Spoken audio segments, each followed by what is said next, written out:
नमस्कार, India news in खबर में आपका स्वागत है। मैं विद्या शंकर तिवारी हूँ। भारत और चीन में संघर्ष हो गया, हमारे 20 जवान शहीद हो गए। चाइना की तरफ से कितने हुए रहस्यमय देश बता नहीं रहा है, लेकिन बात यहीं खत्म नहीं होने वाली है। बात निकली है तो दूर तलक जाएगी। ये बात बिल्कुल अपनी जगह पे सही है कि चाइना पाकिस्तान नहीं है।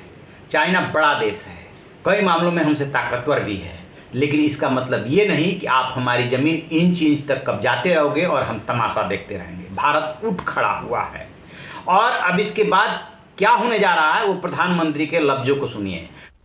मैं देश को भरोसा दिलाना चाहता हूं, हमारे जवानों का बलिदान व्यर्थ नहीं जाएगा। हमारे लिए भारत की अखंडता और संप्रभुता सर्वोच्च है और इसकी रक्षा करने से हमें कोई भी रोक नहीं सकता। इस बारे में किसी को भी जरा भी भ्रम या संदेह नहीं होना चाहिए। भारत शांति चाहता है, लेकिन भारत उकसाने पर हर हाल में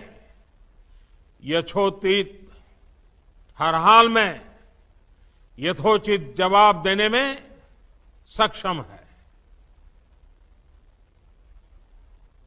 और हमारे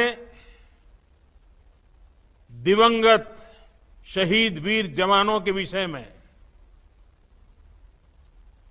देश को इस बात का गर्व होगा कि वे मारते मारते मरे हैं। प्रधानमंत्री नरेंद्र मोदी ने कहा है कि हमारे जवानों की शहादत बेकार नहीं जाएगी, वो मारते मारते मरे हैं। भारत अपनी संप्रभुता और अखंडता की रक्षा करने में सक्षम है। चीन का उन्होंने नाम नहीं लिया, संदेश दे दिया है।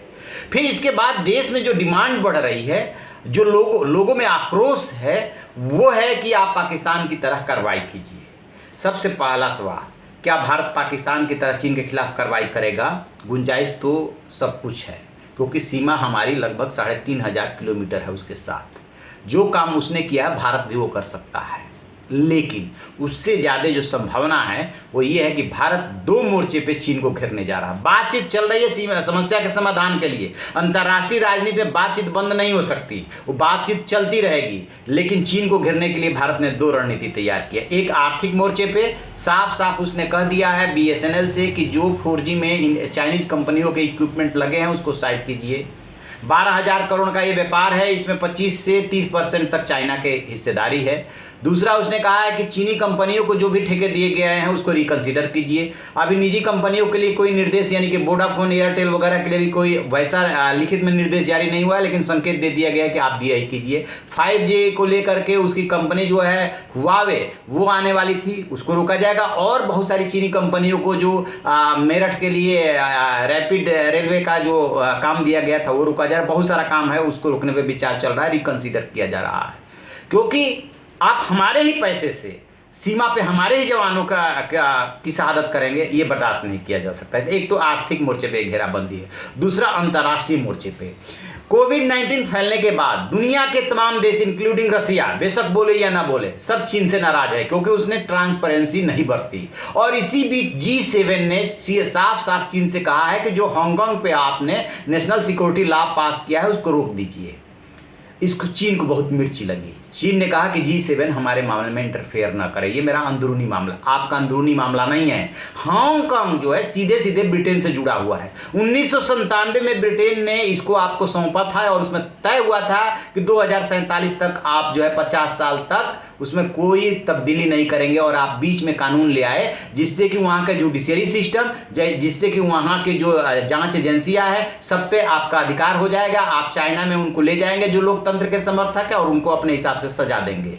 तो G7 ने ये तत्काल बयान दिया है। G7 में कौन कौन से देश है? US है, कनाडा है, जापान है, UK है, फ्रांस है, जर्मनी है और इटली है। और इसी G7 के लिए जो अमेरिकी राष्ट्रपति डोनाल्ड ट्रंप है, उन्होंने भारत को, रसिया को ऑफर किया था कि आप इसका पार्ट बनिए।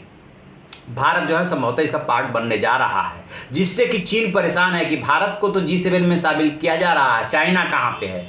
तो एक ये भी घेराबंदी है। ये जैसे ही वो औपचारिक रूप से G7 का सदस्य बनेगा, उधर आपके UNSC में भारत आ ही गया, तो चाइना की चौतरफा घेराबंदी होने जा रही है। कई बार ऐसा होता है कि आप हार करके जीत जाते हैं और कई बार होता है कि आप जीत करके हार जाते हैं। चाइना ने जो विश्वासघात किया है, वो विश्वासघात पूरी दुनिया को पता चल चुका है। वो अंतर्राष्ट्रीय मीडिया ने जो रिपोर्टिंग की है उसमें साफ साफ दिख रहा है। खास बात ये है कि जिस तरीके से पाकिस्तान से लड़ाई होती है, तो पाकिस्तान ऑक्युपाइड कश्मीर के जो लोग हैं वो भारत के साथ खड़े हो जाते हैं, बलूचिस्तान के लोग भारत के साथ खड़े हो जाते हैं। ठीक उसी तरीके से ताइवान और हांगकांग में भारत के साथ एक स्वर में खड़ा हो गया है। ताइवान में एक ताइवान टाइम्स वहाँ का बहुत बड़ा अखबार है, उसमें राम ने ड्रैगन को मारा, वो फोटो ऑफ द डे करके चल रहा है पूरी दुनिया में। पूरी दुनिया में ताइवान टाइम्स ने उसको छापा और पूरी दुनिया में वो वायरल हो रहा है।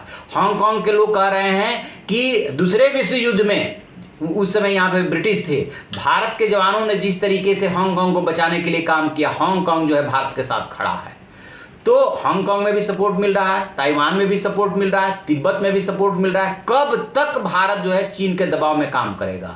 चीन के लिए आगे की राह इतनी आसान नहीं, भारत की राह मुश्किल है। भारत के पास लिमिटेड ऑप्शन है, कोविड-19 से जूझ रहा है, आर्थिक मंदी का दौर है, लेकिन हम ही इस बात का क्यों ख्याल रखेंगे? चाइना भी तो उन्हीं दबाव में है। विश्वासघात किसने किया? चाइना ने किया। गए थे हमारे जवान सिर्फ देखने के लिए कि आप पीछे हटे कि नहीं, आपने घात लगा करके हमला किया। चीन पे ये भारी पड़ेगा। ये 3 मोर्चे पे जवाब की तैयारी है, अंतर्राष्ट्रीय कूटनीतिक मोर्चे पे, आर्थिक मोर्चे पे और सीमा पे भी भारत जवाब देगा। इंतजार कीजिए, क्योंकि प्रधानमंत्री नरेंद्र मोदी बोल चुके हैं। जैसे ही इसमें कोई अपडेट मिलेगा हम आपको बताएंगे। आप देखते रहिए हमारा डिजिटल चैनल इन खबर। Thank you.